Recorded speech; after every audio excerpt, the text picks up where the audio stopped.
The Best Christmas Pageant Ever, Chapter 6. Our last rehearsal happened to be the night before the potluck supper, and when we got there, the kitchen was full of ladies in aprons, counting out dishes and silverware and making applesauce for the cake for the dessert. "I'm sorry about this," one of the ladies told Mother, "but with so much to do at this time of year, the committee decided to come in this evening and set up the tables and all. I just hope we won't bother you." "Oh, you won't," Mother said. "We won't be in the kitchen. You won't even know we're here." Mother was wrong. Everybody in that end of town knew we were there before the evening was over. "Now, this is going to be a dress rehearsal," Mother told all of us, and right away 3 or 4 baby angels began hollering that they forgot their wings. Half the angel choir had forgotten their robes, and Hobie Carmichael said he didn't have any kind of costume. "Wear your father's bathrobe," Charlie told him. "That's what I do." "He doesn't have a bathrobe." "What does he hang around the house in?" "His underwear," Hobie said. I looked at Alice Windleton to see if she was going to write that down on her pad of paper, but Alice was standing all by herself in a corner, patting her hair. Her hair was all washed and curled, and her robe was clean and pressed. She had even put Vaseline on her eyelids so they would shine in the candlelight, and everyone would say, "Who is that lovely girl in the angel choir? Why isn't she Mary?" I guess Alice was afraid to move for fear she might spoil herself. "Don't worry about your wings," Mother said. "The main point of a dress rehearsal isn't the costumes. The main point is to go right straight through without stopping. And that's what we're going to do, just as if we were doing it for the whole congregation. I'm going to sit in the back of the church and be the audience." But it didn't work that way. The baby angels came in at the wrong place and had to go back out again. And a whole gang of shepherds didn't come in at all for fear of Gladys. Imogene couldn't find the baby Jesus doll and wrapped up a great big memorial flower urn in the blanket and then dropped it on Ralph's foot. And half the angel choir sang Away in the Manger while the other half sang O Little Town of Bethlehem. So we had to start over. A lot. "I've got the baby here," Imogene barked at the wise men. "Don't touch him. I named him Jesus." "No, no, no, no." Mother came flying up the aisle. "Now, Imogene, you know you're not supposed to say anything. Nobody says anything in our pageant except the angel of the Lord and the choir singing carols. Mary and Joseph and the wise men make a lovely picture for us to look at while we think about Christmas and what it means." I guess Mother had to say things like that, even though everybody knew it was a big lie. The Herdmans didn't look anything out of the Bible, more like trick or treat. Imogene even had on a great big gold earrings, and she wouldn't take them off. "Now, Imogene," Mother said, "you know Mary didn't wear earrings." "I have to wear these," Imogene said. "Why is that?" "I got my ears pierced. Now, if I don't keep something in them, they'll grow together." "Well, they won't grow together in an hour and a half," Mother said. "No, but I better leave them in." Imogene pulled on her earrings, which made you shudder. It was like looking at the pictures of a National Geographic of natives with their ears stretched all the way to their shoulders. "What did the doctor say about leaving something in them?" Mother said. "What doctor?" "Well, who pierced your ears?" "Gladys," Imogene said.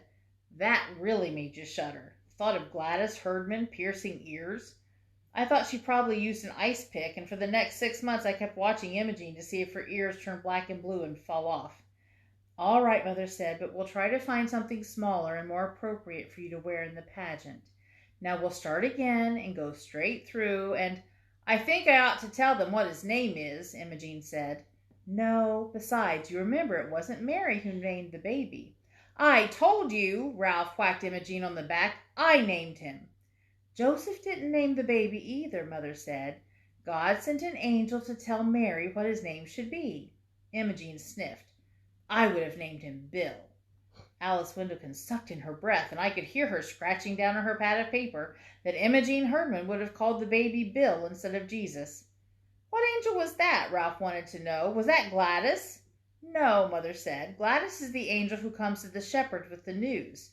"Yeah," Gladys said. "Unto you a child is born," she yelled at the shepherds. "Unto me," Imogene yelled back at her. "Not them, me. I'm the one that had the baby." "No, no, no, no." Mother sat down on the front pew. "That just means that Jesus belongs to everybody. Unto all of us a child is born. Now," she sighed, "let's start again. And why didn't they let Mary name her own baby?" Imogene demanded. "What did that angel do? Just walk up and say, 'Name him Jesus'?" Yes, Mother said, because she was in a hurry and she wanted to get finished. But Alice Windleton had to open her big mouth. I know what the angel said, Alice piped up.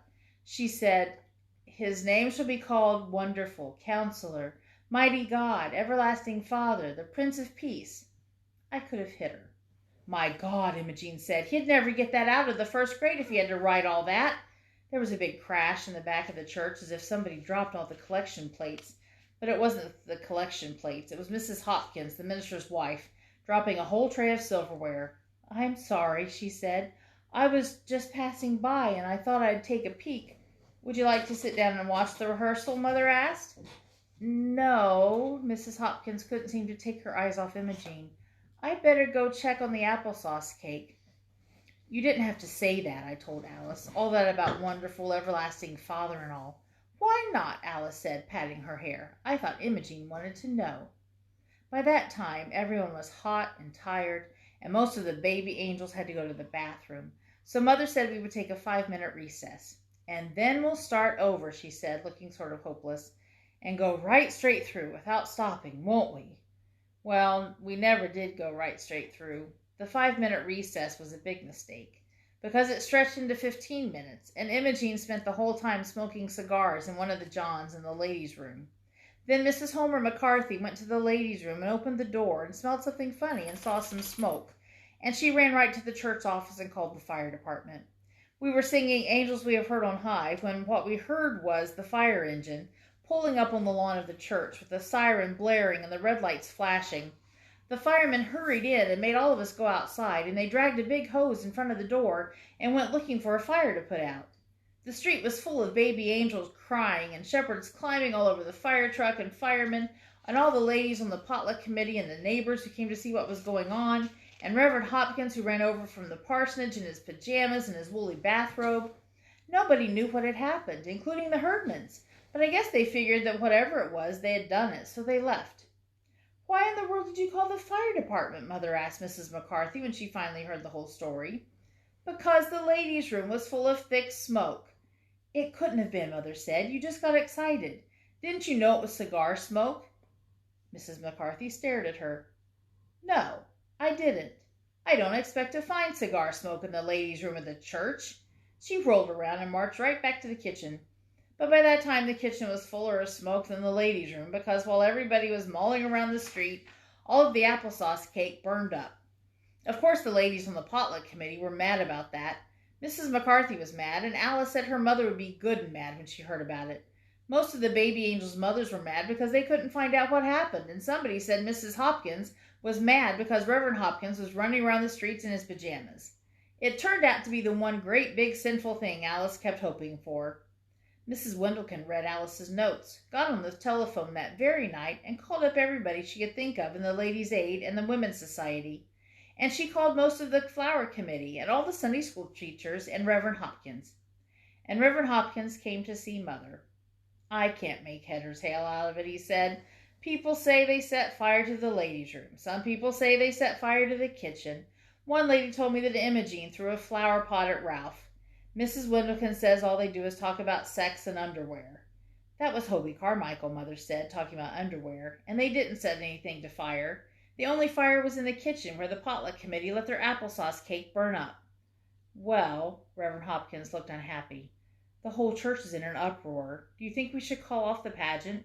Certainly not, said Mother. By that time she was mad, too. Why, it's going to be the best Christmas pageant we've ever had. Of all the lies she had told so far, that was the biggest, but you had to admire her. It was like General Custer saying, "Bring on the Indians." Maybe so, Reverend Hopkins said. I'm just afraid that no one will come to see it. But was he wrong? Everybody came to see what the Herdmans would do.